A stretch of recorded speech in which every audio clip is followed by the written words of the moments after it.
በኒውዮርክ ውስጥ መቀመጫውን ያደረገው የፌደራል ሪዘርቭ ባንክ ውስጥ የዩኤስ ዴቨሎፕመንት ፈንድ ፎር ኢራቅ የሚል አካውንት ተከፍቷል። ስለዚህ ገዢዎቹ ወይም ኢምፖርተሮቹ የኢራቅ ነዳጅ ከገዙ በኋላ ገንዘቡን በቀጥታ የሚያስገቡት የት ነው? በላይ ጉዳዩን ክሬዚ የሆነውን ነገር ነው ዛሬ የምነግራችሁ። ምንድነው እሱ ካላችሁ አሜሪካ የኢራቅን ነዳጅ የተቆጣጠረችበት መንገድ ነው በጣም በቃ ክሬዚ ተብሎ መገለጽ ካለበት እጅግ በጣም የሚያስገርምና እብድ ሊባል የሚችል አይነት አካሄድ ነው። እንግዲህ አላማቸው ምንድን ነበረ? የኢራቅ ውስጥ የዌፐንስ ኦፍ ማስ ዲስትራክሽን ወይም ደግሞ የኒውክሊየር ጦር መሳሪያ ልንል እንችላለን አለ የሚል ጉዳይ ነው። አውዳሚ የጦር መሳሪያ በሳዳም ሁሴን እጅ አለ የሚል ጉዳይ ማለት ነው። The sales pitches to the American people for an invasion of Iraq were made with absolute certainty that Iraq had WMDs. He had agreed ይህንን ጉዳይ ግን ያው አሁን ላይ የወጡ ያሉ ዘገባዎች ወይም መረጃዎች የሚያሳዩት ምንድነው? ቀደም ብሎ እና አሜሪካ ወደ ኢራቅ ውስጥ ከመግባታቸው በፊት ጥቂት ቀደም ብሎ በእርግጥም በሳዳም ሁሴን አስተዳደር ምንም አይነት አውዳሚ የጦር መሳሪያ በእጁ እንደሌለ ማረጋገጫ ተሰጥቶ ነበር። በአሜሪካ ኢንተለጀንስ አማካኝነት መረጃው ደርሶ ነበር። ይሁን እንጂ እነ ጆርጅ ደብሊው ቡሽ የጦር መሳሪያው ቢኖርም ባይኖርም ኢራቅ ውስጥ ከመግባት አልቦዘኑም። ኢራቅ ውስጥ ገብተዋል። የኢራቅን ታሪክ ወደሚፈልጉት አይነት አቅጣጫ አስምረዋል። ታዲያ በእንደዚህ አይነት ሁኔታ ውስጥ ለምን ለመግባት ተገደዱ ስትሉ ነው እንግዲህ አሁን ላይም በተደጋጋሚ የሚነሳው የኢራቅ ነዳጅ ጉዳይ በግንባር ቀደምነት የሚመጣውና የሚቀርበው እና አሜሪካ ይባላል እንዲያውም ወደ ኢራቅ ውስጥ ገብተው የሳዳም ሁሴን አገዛዝ ከመቀየራቸው በላይ አስገራሚ የሚባለው የኢራቅ የተፈጥሮ ሀብት በተለይ የነዳጅ ጉዳይ ለዓለም አቀፍ ገበያ የሚቀርብበትን መንገድ በተመለከተ ይዞ የመጡት አዲስ አሰራር ነው የተቀየረው። የኢራቅን ነዳጅ የሚጠቀሙበትን ስርዓት ነው የቀየሩት ተብሎ ነው የሚገለጸው። ነገሩ እንዴት እንደሆነ በግልጽ ሳስቀምጥላችሁ በ2003 እና ጆርጅ ደብሊው ቡሽ እና ቶኒ ብሌርን አስከትለው ከገቡ በኋላ በዛ ሰዓት ላይ ኢራቅ በዓለማችን ላይ አሉ ከሚባሉ የነዳጅ ክምችት አለባቸው ከተባሉ ሀገራት መካከል 5ኛ ደረጃ ላይ ነበር የምትቀመጠውና እነ ሳዳም ሁሴንን እናባራለን ብለው ከገቡ በኋላ የመጀመሪያ ስራቸው ያደረጉት እነ ሳዳምን አስወግደው ኢሚዲየትሊ የኢራቅ ነዳጅ ለዓለም አቀፉ ገበያ የሚቀርብበትን መንገድ በራሳቸው ፍላጎት እንዲዘወር ማድረግ ነው። እንዴት አድርገው ዘወሩት የሚለውን ጉዳይ እንመልከተው። መረጃዎች እንደሚያሳዩት ከሆነ ከእነ ጆርጅ ደብሊው ቡሽ ኢራቅ ውስጥ ከገቡ በኋላ የኢራቅ ነዳጅ ለዓለም አቀፍ ገበያ ሲቀርብ ክፍያ የሚፈጸመው በቀጥታ ለኢራቅ መንግስት አይደለም። ምን ማለት ነው? ኢምፖርተሮች የሚባሉት ወይም የኢራን ነዳጅ የሚያስገቡ ሀገራት ሆነ ተቋማት የገንዘብ ክፍያውን የሚፈጽሙት ለኢራቅ መንግስት ሳይሆን በአሜሪካ ውስጥ ለተከፈተ አንድ የባንክ አካውንት ነው። በኒውዮርክ ውስጥ መቀመጫውን ያደረገው የፌደራል ሪዘርቭ ባንክ ውስጥ የዩኤስ ዴቨሎፕመንት ፈንድ ፎር ኢራቅ የሚል አካውንት ተከፍቷል። ስለዚህ ገዢዎቹ ወይም ኢምፖርተሮቹ የኢራቅ ነዳጅ ከገዙ በኋላ ገንዘቡን በቀጥታ የሚያስገቡት የት ነው? አሜሪካ ውስጥ ወደ ተከፈተው የዩኤስ ዴቨሎፕመንት ፈንድ ፎር ኢራቅ ወደሚለው አካውንት ነው። ረብጣ ቢሊዮን ዶላሮች የኢራቅ ነዳጅ ይገዛሉ፣ የገንዘብ ክፍያውን ለአሜሪካ ይፈጽማሉ። እና ይሄ ነገር ያስገርምም ትላላችሁ። ታዲያ ነገሩ ግን በዚህም አያበቃም። ልቀጥልላችሁ። የሚገርማችሁ መረጃዎች እንደሚያመላክቱት ከሆነ ከ2004 እስከ 2007 ድረስ በነበሩት 3 አመታት ውስጥ ብቻ ኢራቅ ከነዳጅ ዘርፏ በጥቅሉ ወደ 9.1 ቢሊዮን ዶላር የሚጠጋ ሀብትን ማግኘት ችላለች ወይም ሸጣለች። ነገር ግን ይህ 9.1 ቢሊዮን ዶላር ገንዘብ የት ነው የገባው? ቀደም ብዬ እንደነገርኳችሁ ኒውዮርክ ውስጥ መቀመጫውን ወዳደረገው የፌደራል ሪዘርቭ ባንክ ውስጥ ወደ ተከፈተው አካውንት ነው። ዩኤስ ዴቨሎፕመንት ፈንድ ፎር ኢራቅ ወደሚለው አካውንት ውስጥ ነው የሚገባው። መግባቱ ብቻ ሳይሆን የሚያስገርመው ከዚህ ውስጥ በ3 አመት ውስጥ ከተገኘ ወደ 9.1 ቢሊዮን ዶላር ገንዘብ ውስጥ ማለት ነው አጠቃላይ አድራሻው የጠፋ በኦዲት ያልተወራረደ ምንጩ በቃ የደረቀ የት እንደገባ የማይታወቅ በትንሹ 2.5 ቢሊዮን ዶላር ገደማ ገንዘብ አለ ነው የሚባለው። እንግዲህ መረጃዎች የሚያሳዩት እናንተ በዚህ ልትገረሙ ትችላላችሁ። የቀረውን 6.1 ቢሊዮን ዶላር አካባቢ ምናልባት ለኢራን ሰጥቷት ይሆናል፣ ለኢራቅ ሰጥተው ይሆናል ብላችሁ ልታስቡም ትችላላችሁ። እውነታው ግን እንደዛ አይደለም። የኢራቅን መልሶ መቋቋምና መልሶ ግንባታ ለማከናወን በሚል የተቋቋመ አንድ በባግዳድ ውስጥ መቀመጫውን ያደረገ ተቋም መረጃ እንደሚያመላክተው ከሆነ በጥሩ ሁኔታ መልሶ መገንባት በሚቻልበት መንገድ ላይ በአግባቡ ተፈጻሚ ያልሆነ ገንዘብ እንደሆነ ነው እንግዲህ እንዳልኳችሁ በዛው በኢራቅ ውስጥ መቀመጫውን ያደረገው ተቋም ይፋ ያደረገው መረጃ የሚያመላክተው። ይሄንን ማድረጋቸውና አሜሪካ ምን አይነት ስልጣን አገኙ ካላችሁ በኢራቅ ፖለቲካ ውስጥ እና አሜሪካ ብቻ ፈላጭ ቆራጭ ሆነው እነሱ ከወደዱት እና እነሱ ከፈቀዱት ውጪ ምንም አይነት የፖለቲካ እንቅስቃሴ እንዳይኖር ማድረግ የሚችሉበትን ስልጣን የተቆናጠጡት። የኢራንን ነዳጅ በመቆጣጠር ሁለተኛ የኢራንን ፖለቲካ መቆጣጠር። ምንም አይነት መንግስት ምጣ የሺያም ይሁን የሱኒም ይሁን ወይም ደግሞ የኩርዶች ይሁን ብቻ ያ የሚመጣው መንግስት በአንድም ይሁን በሌላ እና አሜሪካ ከሚፈልጉት ውጪ የሚንቀሳቀስ ከሆነ በተለይ ደግሞ እዛ አሉ ከሚባሉ የታጣቂዎች እንቅስቃሴ ጋር ተያይዞ የሆነ ጥረት እያደረገ ነው፣ ግንኙነት ለመፍጠር እየሞከረ ነው የሚል አይነት ዘገባ የሚወጣ ከሆነ እና አሜሪካ እጃቸው ላይ ገንዘቡ ስላለ ኢራቅ ምንም እንኳን የተፈጥሮ ሀብቱ ነዳጁ የሷ ቢሆንም የሷ ነዳጅ ግን የሷ አይደለምና ባለቤቶቹ ባይሆኑም እንኳን ተቆጣጣሪዎቹ እና አሜሪካ ናቸውና ገንዘቧን አንሰጥም ብለው ይከለክላሉ። ለምሳሌ ያክል ባሳለፍነው 2021 አውሮፓውያኑ አቆጣጠር ላይ ኢራቅን ነዳጅ ከምትሸጠው ገንዘብ ላይ የራሷን ገንዘብ ማለት ነው አንሰጥም በማዕቀብ እንይዘዋለን እያሉ ሲያስፈራሩ የነበረው የኢራቅ መንግስት በተወሰነ መልኩ ከኢራን ጋር ተቀራርቦ ለመስራት ጥረት ጀመረ የሚል ጉዳይን የሚመለከት አይነት መረጃ በመውጣቱ ነው። ልብ አድርጉ። ነገሩ እውነትም ሊሆን ይችላል፣ ሐሰትም ሊሆን ይችላል። ብቻ እና አሜሪካ መስጠት ከፈለጉ በእነሱ መልካም ፈቃድ ላይ ኢራንን ጸባይሽ እየታየ ማለት ነው። በቃ ጸባይዋ እየታየ ነው እንግዲህ ለኢራቅ ገንዘቡ የሚሰጣት በማዕቀብ ያስፈራራታል። ረብጣ ቢሊዮን ዶላሮችን በግል በከፈቱት አካውንት አማካኝነት የራሳቸው ማድረግ ችለዋል። ከዛ የገንዘብ ዝውውርን በተመለከተ ጥርጣሬ ያለን ብለው ካመኑ ደግሞ 5 ሳንቲም ለኢራቅ አይሰጡም። ታዲያ ኢራቅ ውስጥ የሚመጣ የትኛውም ኃይል በምን አይነት አግባብ ነው ከአሜሪካ ፍላጎት ውጪ በሆነ መልኩ ሊንቀሳቀስ የሚችለው? ዩሲ ሪጂም ቼንጅ ማለት የአገዛዝ ለውጥ ማከናወን ማለት እንደዚህ ነው። አሁን ኢራን ውስጥ ገብተው ማድረግ የሚፈልጉትም ይሄንን ነው። ኢራን ውስጥ ከገቡ በኋላ የኢራንን ነዳጅ እነሱ በሚፈልጉት የገንዘብ ልውውጥ ስርዓት ውስጥ እንዲገባ ካደረጉ በኋላ ኢራን የነሱ ጥገኛ ሆና ትቀራለች። ከዛ በየትኛውም አጋጣሚ ከነሱ ፍላጎት ውጪ የሆነ እንቅስቃሴ ሲመጣ ኢኮኖሚውን ይዙታል፣ ነዳጁን ይዙታል፣ በማዕቀብ ስም እያስፈራሩ እንደፈለጉ ኢራንን መግዛት ይችላሉ ማለት ነው። ስለዚህ የአገዛዝ ለውጥን ማሳካት ሲባል በዋናነት የተፈጥሮ ሀብቱን በቁጥጥር ውስጥ ማስገባትና የኢራንን ወይም የነሱን ማዕከላዊ ባንክ መቆጣጠር ነው።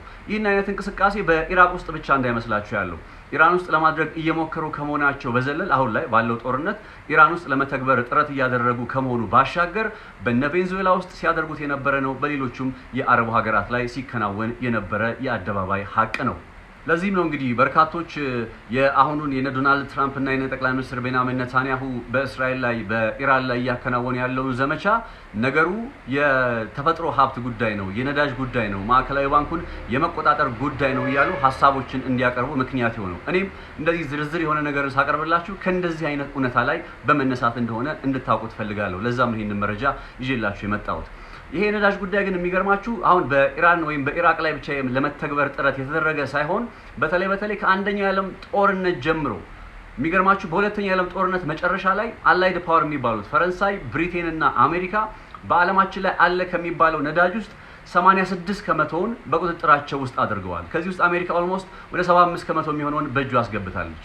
ስለዚህ እና አሜሪካ ሀሳብ አሁንም ነዳጅ ነው እያልኩ መከራከራችሁ ለዚህ ነው። የኒውክሌር ጦርነት ጉዳይ አይደለም ወይም አውዳሚ የጦር መሳሪያ ጉዳይ አይደለም። የነዳጅና የኢራንን ማዕከላዊ ባንክ የመቆጣጠር ጉዳይ ነው። ታሪካዊነቱን በተመለከተ ቀጥሎ ዝርዝር ዘገባ አዘጋጅቼላችኋለሁ። እሱን ተከታተሉት። ለዚህ ቻናል አዲስ ከሆናችሁ ሰብስክራይብ ማድረጋችሁን እንዳትረሱ። በቲክቶክም ነጻነት ላቀው በሚል አካውንት ታገኛላችሁ። በዩቲዩብ ሬድሲ ፖስት ላይ እንዲህ መረጃዎች በየጊዜው ይመጡበታል። ስለዚህ ሰብስክራይብ በማድረግ ቤተሰብ እንሁን። ታሪካዊነቶችን ወደሚጠቅሰው የአንደኛ ዓለም ጦርነት፣ ሁለተኛ ዓለም ጦርነት ጉዳይ ላይ ያለውን እውነታ ደግሞ እንደሚከተለው ላቀርብላችሁ። የነዳጅ ሀብትን በተመለከተ እንግዲህ በዓለማችን ላይ እጅግ በጣም አበይት የሚባልና የዓለም መሪዎች፣ ተጽዕኖ ፈጣሪ ሀገራት፣ ታላላቅ የሚባሉ ሀገራት ነዳጅን በተመለከተ ያላቸውን አመለካከት ሙሉ በሙሉ እንዲቀይሩ አድርገዋል የሚባሉ ሁለት ጦርነቶች አሉ። የመጀመሪያው የዓለም ጦርነትና ሁለተኛው የዓለም ጦርነት። በመጀመሪያው የዓለም ጦርነት ላይ እንግዲህ እጅግ ተደጋግሞ ሊጠቀስ የሚችል አንድ ታሪካዊ ሁነት ምንድን ነው? በጊዜው በዓለማችን በድንጋይ ከሰል ላይ የተንጠለጠለ አይነት ኢኮኖሚ ነበራት። ይሄ በድንጋይ ከሰል ላይ የተንጠለጠለ ኢኮኖሚ የየሀገራቱ ወታደራዊ የጀርባ አጥንትም ሆኖ ሲያገለግል ቆይቷል። ነገር ግን እንደ ብሪቴን የመሰሉ ሀገራት በጊዜ ቀድሞ የተረዱት አንድ እውነት ምንድን ነው?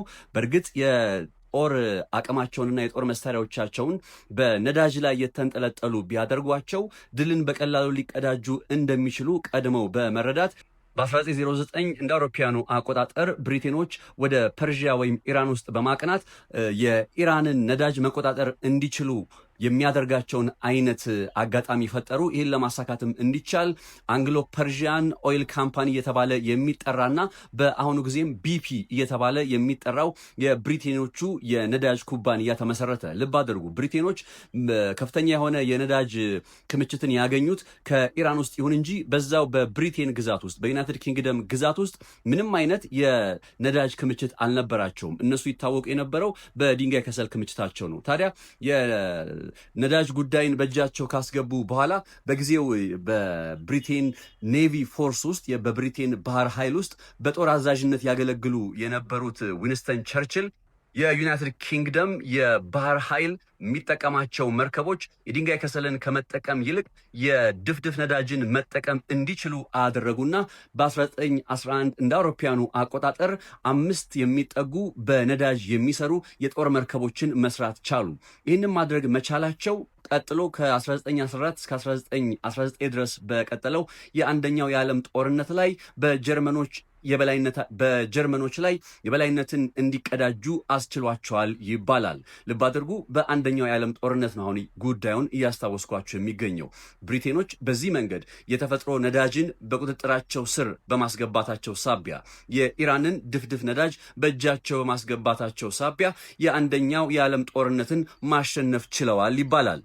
እንግዲህ እነ ዊንስተን ቸርችል በዚህ ደረጃ ድል መቀዳጀታቸውን ከተረዱ በኋላ በቀጣይ ያከናወኑት ነገር የነዳጅ ሀብትን በዓለም ላይ መቆጣጠር አለብን የሚል አካሄድ ነው የተከተሉት። ወደ መካከለኛው ምስራቅም ማማተር የጀመሩት ከዛ ጊዜ ወዲህ እንደሆነ ልብ ይለዋል ማለት ነው። ሁለተኛ የዓለም ጦርነት ላይስ ምንድን ነው የተፈጠረው የሚለውን ነገር አጠር አድርጌ ልንገራችሁ።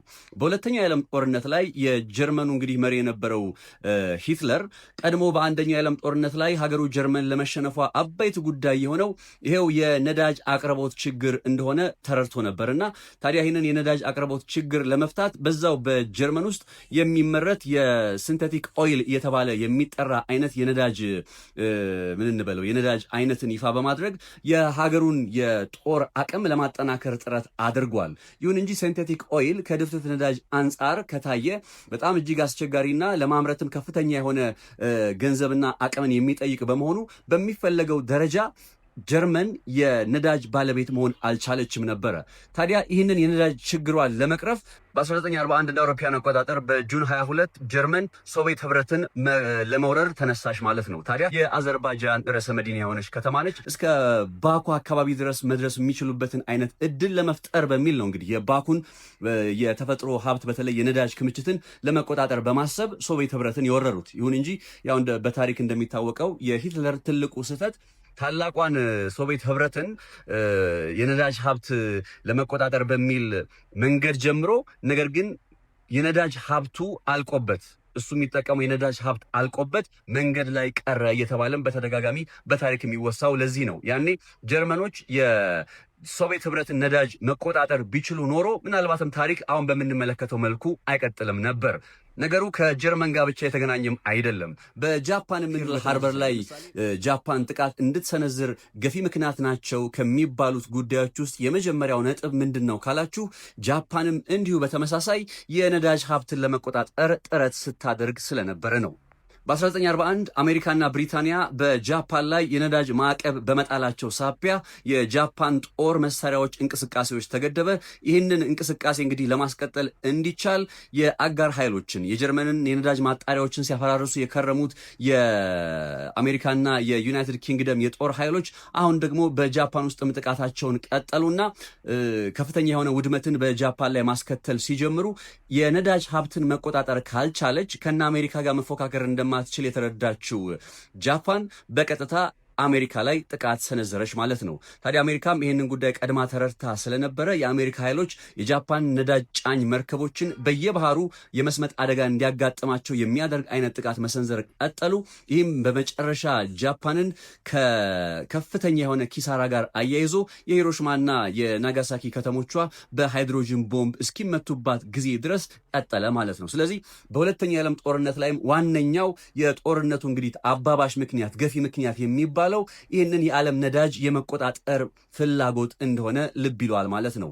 ታዲያ የሁለተኛው የዓለም ጦርነት ሲጠናቀቅ አላይድ ፓወርስ የሚባሉት እነ አሜሪካ፣ እነ ዩናይትድ ኪንግደም፣ እነ ፈረንሳይ 86 ከመቶ የሚሆነውን የዓለም ነዳጅ በቁጥጥራቸው ስር አድርገው ተጠናቋል ተብሎ ይገለጻል። ልብ አድርጉ 86 ከመቶ የሚሆን የዓለም ነዳጅ በአሜሪካ፣ በፈረንሳይ እንዲሁም በዩናይትድ ኪንግደም ቁጥጥር ውስጥ ወድቋል። ከዚህ ውስጥ አሜሪካ ኦልሞስት 75 ከመቶ የሚሆነውን በእጇ አስገብታለችም ይባላል። ጀርመንና ጃፓን በአንጻሩ በነዳጅ እጥረት ምክንያት የጦር መሳሪያዎቻቸውን ማንቀሳቀስ ሲያቅታቸው ነዳጅ ፍለጋ ሲንከራተቱ ነዳጅ አልቆባቸው ተሸነፉ። ምዕራባውያኑ ግን በማያቋርጥ የነዳጅ አቅርቦት በነዳጅ ማዕበል ላይ ተንሳፈው ድልን ተቀዳጁ እየተባለ የሚገለጸውም ከዚህ አንጻር ነው። ስለዚህ ነዳጅ የሚባለው ጉዳይ ኢራንን ስንመለከት የምናነሳው፣ ስለ ኢራቅ የምናነሳው፣ ስለ ቬንዙዌላ ስናነሳ፣ ስለ ሩሲያ ስናነሳ በእርግጥም ነዳጅን ተቆጣጥሮ መቀጠል በተለይ ለመጪዎቹ 15 ዓመታት ድረስ ከፍተኛ የሆነ የነዳጅ ፍላጎት ዓለም ይኖራታል ተብሎ ስለሚታሰብ እነ አሜሪካ የመጪዎቹን 15 ዓመታት የመሪነታቸውን አስጠብቆ ለመቀጠል እያከናወኑ ባለው ጥረት ነው እንጂ አሁን የምንመለከተውን አይነት ጦርነት እያየን ያለ ነው ስለ ኒውክሌር አይደለም፣ ስለ አውዳሚ የጦር መሳሪያ አይደለም የሚለው ጉዳይም ከዚህ ቀደም በመጀመሪያ የዓለም ጦርነትና በሁለተኛ የዓለም ጦርነትም በግልጽ አይተናቸው ስለነበረ ያንን ታሪክ እያጣቀስኩ መረጃውን ለእናንተ ለማቅረብ የወደድኩት ለዚህ ሆነው። አብራችሁ ስለነበራችሁ በጣም ከልብ አመሰግናለሁ። ይህን ቻናል ሰብስክራይብ ማድረጋችሁን እንዳትረሱ። አዳዲስና ወቅታዊ መረጃዎች እንዲህ በየጊዜው የሚቀርቡበት ቻናል ነው። ሬድሲ ፖስትን ሰብስክራይብ አድርጉ። በጣም አመሰግናለሁ።